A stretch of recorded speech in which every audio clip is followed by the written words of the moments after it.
is how your trolley should be set when you have a flambe. Okay.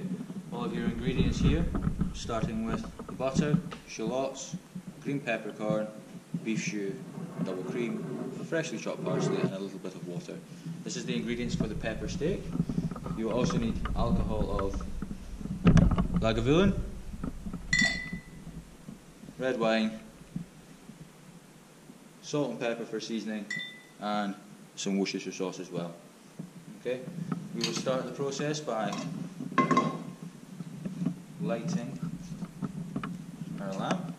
You do not need to season the steak before we start, as it is already coated in peppercorns and has been salted as well.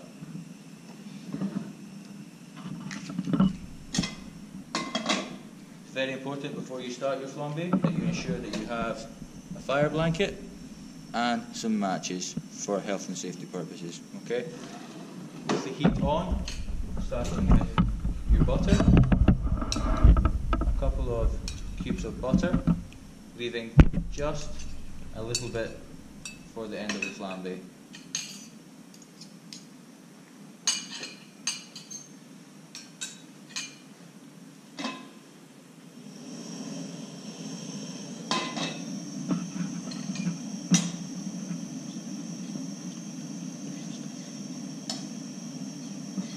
When your butter is in, work it around the pan, ensuring that the bottom is covered and the butter has melted. From there, with the shallots, and then work the shallots around, slowly cooking them.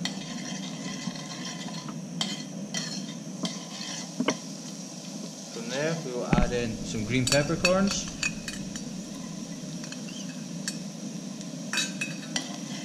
again work them around the pan.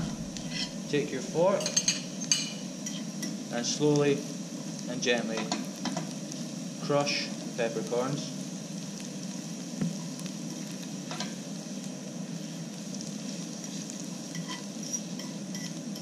From there, we can add in our steak. Be very careful when you put the peppercorns in. They may start to pop and jump out of the pan. Just be careful and be mindful of our guests as well.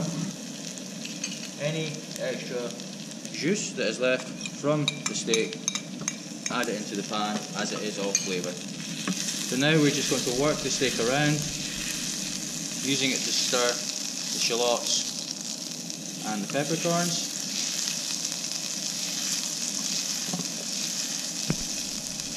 If the steak has been ordered at medium, it will come out just around medium rare, and you just need to ensure that you bring it up to the temperature required. From there, bring your ingredients with the steak to the back of the pan.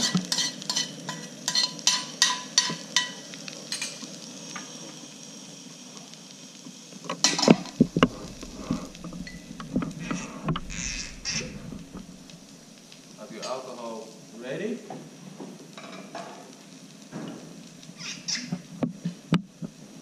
And ensure it looks presentable.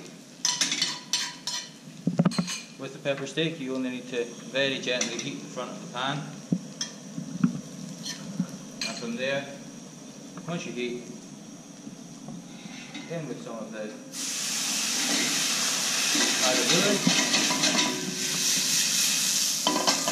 From there, some red wine. Do not be scared to add a healthy amount. You can see that the pan is extremely hot, so just adjust your heat accordingly.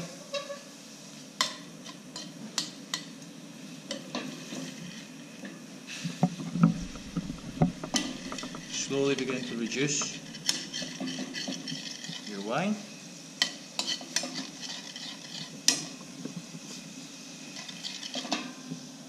From there, ensuring you put the top back on the alcohol, and then back to the front with the label facing the guest. add in some beef jus, and then stir and mix.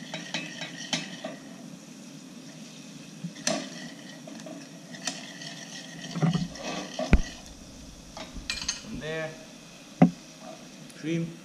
You do not need so much cream. Just always keep a little bit, just in case. Start working the sauce, ensuring that you baste the steak.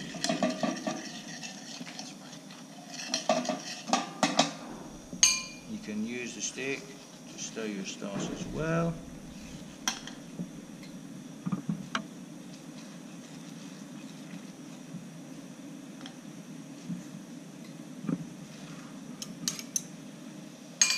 From there, we'll add some green parents, a little bit of pepper, as it already is very peppery, and just some salt as well.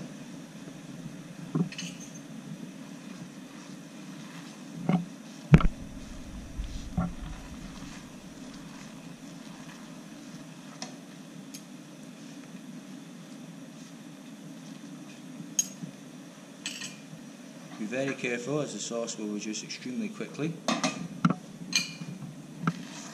The chef has given us 8 minutes from the time that the tray leaves the kitchen, so we need to judge the sauce so we do not over reduce. If you feel you need to, just add a little bit more cream.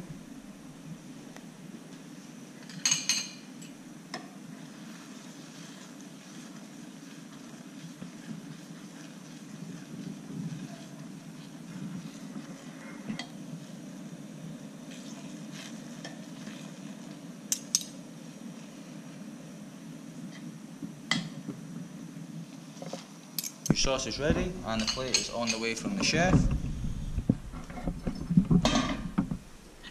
Turn your heat off.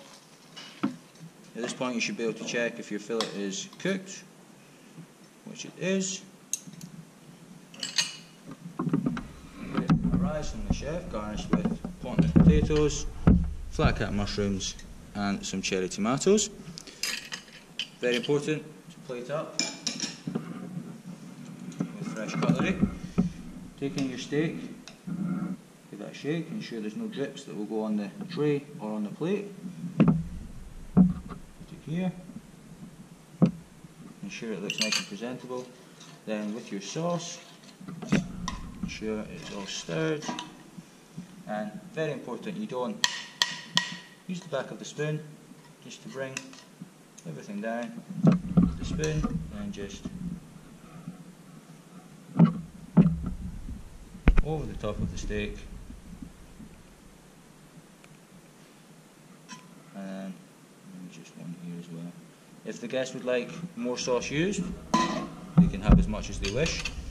From there, you will garnish with some freshly chopped parsley, just over the top, not too much. You'll ensure that the plate is clean and presentable, and then you will serve to the guest.